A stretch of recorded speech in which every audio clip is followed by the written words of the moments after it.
ষোড়শ শতাব্দীর প্রারম্ভে পূর্ববঙ্গ থেকে আগত মুষ্টিমেয় ভক্তিবাদীদের হাতে যখন বৈষ্ণবীয় ভক্তি আন্দোলন দানা বাঁধে, তখন কৌলাচারী তন্ত্র সাধকদের সঙ্গে এদের শুরু হয় সংঘাত।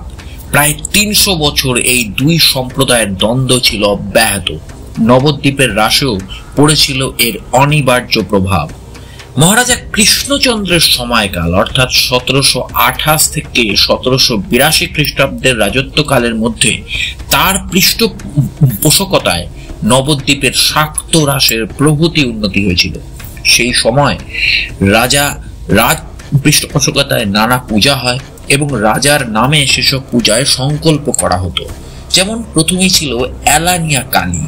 ঢাকা নিবাসী ভৃগুরাম ১৭২৮ খ্রিস্টাব্দে নবদ্বীপে এসে ভাগীরথীর তীরে মহাশ্মশানে পঞ্চমুণ্ডির আসন স্থাপন করে শক্তি আরাধনায় ব্রতী হন। এই কালীর নাম ছিল এলানিয়া কালী।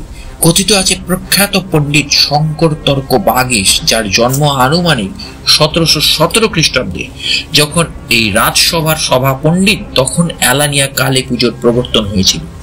এটিকেই নবদ্বীপ রাস পূর্ণিমা শাক্ত মূর্তি হিসেবে ধরা হয়েছে। এই প্রতিমা পঞ্চমুণ্ডী আসনে বিরাজমান। এটি সর্বপ্রথম পূজা হিসেবে ধরা হয়ে থাকে। এরপর আসে বড় শ্যামা।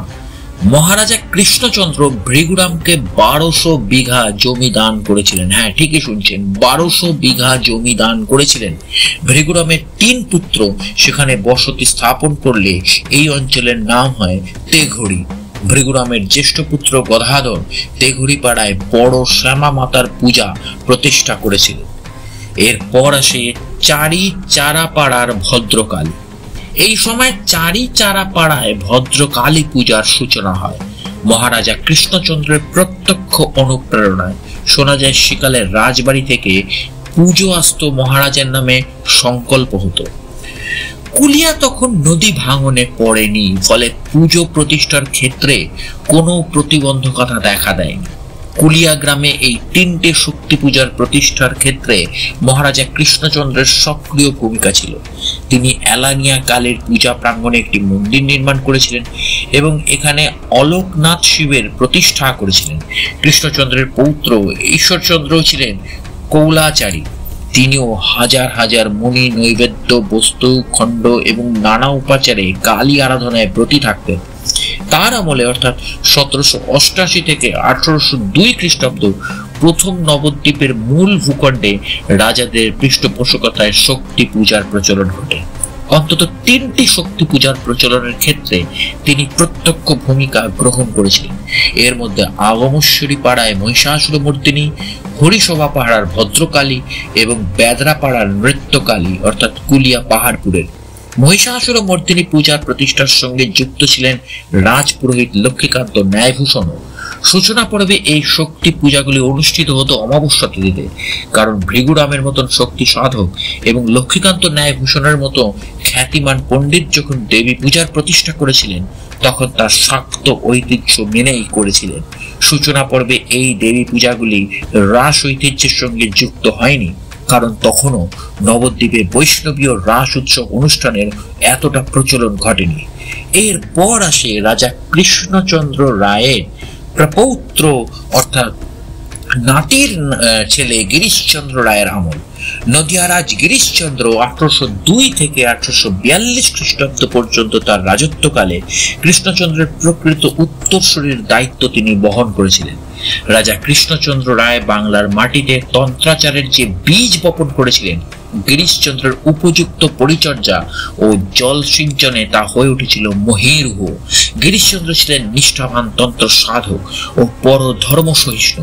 বৈষ্ণব ঐতিহ্য অনুসারে তীর আমলেই নবদ্বীপে গড়ে উঠেছিল বৈষ্ণবীয় মন্দির এবং সূচনা হয়েছিল উৎসব অনুষ্ঠান ও চৈতন্য চর্চারও।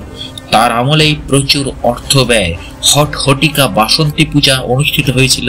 প্রকাণ্ড মূর্তি নির্মাণ করে শান্তিপুর সন্নিহিত সূত্রাগড়ে জগদ্ধাত্রী পূজার প্রচলন তারই কীর্তি। নবদ্বীপের রথযাত্রা ও দোল যাত্রায় তিনি প্রচুর অর্থ ব্যয় করতেন। বেদরা বংশের আদি পুরুষ রাজারাম পূর্ববঙ্গ থেকে নবদ্বীপ এসেছিলেন মহারাজ কৃষ্ণচন্দ্রের আমলে। বর্তমানে এই বংশের দশম পুরুষ আসীন। হিসাব অনুযায়ী 245 বছর আগে অর্থাৎ 1780 খ্রিস্টাব্দের কাছাকাছি সময়ে তিনি নবদ্বীপ এসেছিলেন। এই তথ্য অনুযায়ী বেদরাপাড়ার সব শিবার প্রতিষ্ঠা কালও কৃষ্ণচন্দ্রের উত্তরকালে, কারণ রাজারাম নবদ্বীপে এসে প্রথমে ঘর গোছানোর কাজে মনোনিবেশ করেছিলেন। বাসস্থান নির্মাণ, অন্যের সংস্থান প্রভৃতি বিষয়ে যথাযথ ব্যবস্থা গ্রহণের পর তবেই তিনি শক্তি পূজা প্রবর্তনে উদ্যোগী হয়েছিলেন। ক্ষেত্র সমীক্ষা করে জানা যায় যে বেদরা বংশের আদি পুরুষ রাজারাম কর্তৃক সভ্য শিবার পূজা প্রতিষ্ঠা হয়েছিল গিরিশচন্দ্রের আমলে। মূর্তির অভিনব রূপ কল্পনায় সাংখ্যের ত্রিগণাত্মিক প্রকৃতি তত্ত্ব এবং তন্ত্রের বিপরীত তরাতুরা তত্ত্বের মিশ্রণ ঘটেছে এখানে।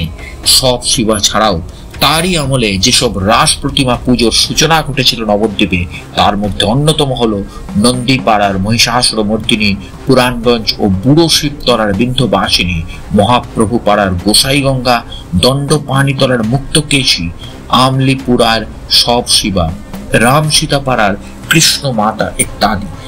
আমপুলিয়া পাড়ায় সব শিবা ছিলেন মহামহোপাধ্যায় শীতিকণ্ঠ বাচস্পতির ইষ্টদেবী। পুরাণগঞ্জ গঙ্গাগর্ভে নিমজ্জিত হওয়ার পর এখানকার বিন্ধ্যবাসিনী উঠে আসে শ্রীবাস অঙ্গনে।